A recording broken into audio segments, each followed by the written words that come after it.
Walk into an office building or a university today, and you will see rows of beige trousers.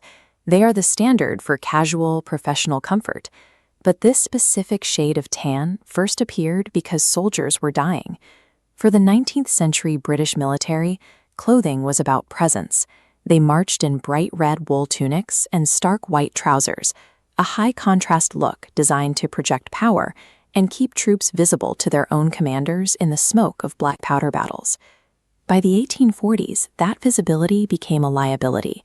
On the dusty, sun-bleached plains of the Indian frontier, those primary colors turned British soldiers into easy targets for local snipers who knew how to use the landscape.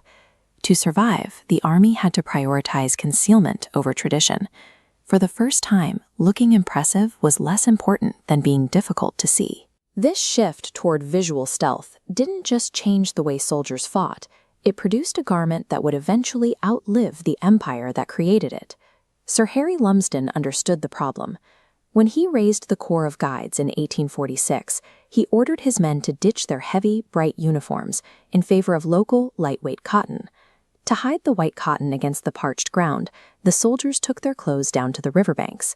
They soaked the cloth in water and rubbed it with wet river mud to dull the fabric until it matched the color of the plains.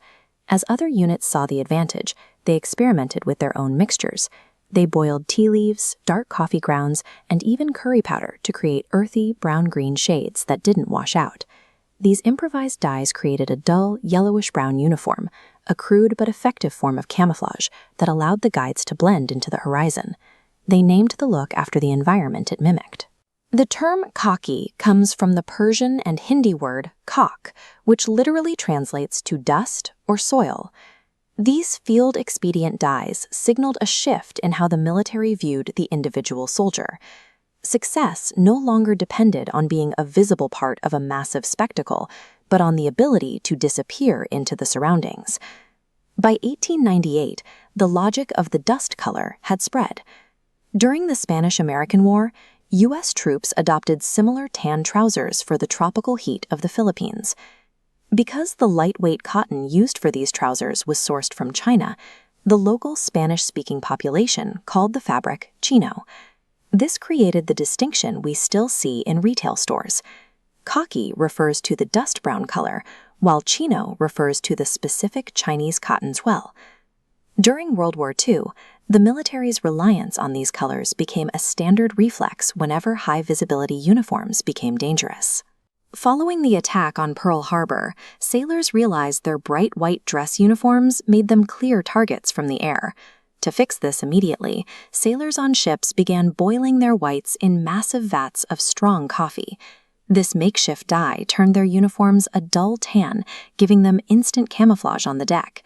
By the mid-20th century, the color had become the military's default response to any environment where being seen was a threat. At the end of World War II, millions of veterans returned home. They kept the clothing that had been issued to them, comfortable, durable, and practical. These surplus trousers flooded university campuses. Students favored the tapered, minimalist cut, a sharp contrast to the heavier, formal suits of the previous generation. Writers and cultural rebels adopted the look as a symbol of effortless, modern style. Khakis transitioned from military surplus to a civilian staple. The trousers lost their association with combat, but they kept their original tactical function. They still allowed the wearer to blend in. Only now, the terrain had changed. Instead of hiding from enemy fire in a desert, the tan color helped a new generation of office workers and students navigate the social landscape of the post-war middle class. A color once used by soldiers to hide from snipers in the desert became the most effective way to disappear into a crowd of millions. Subscribe to us for more such videos.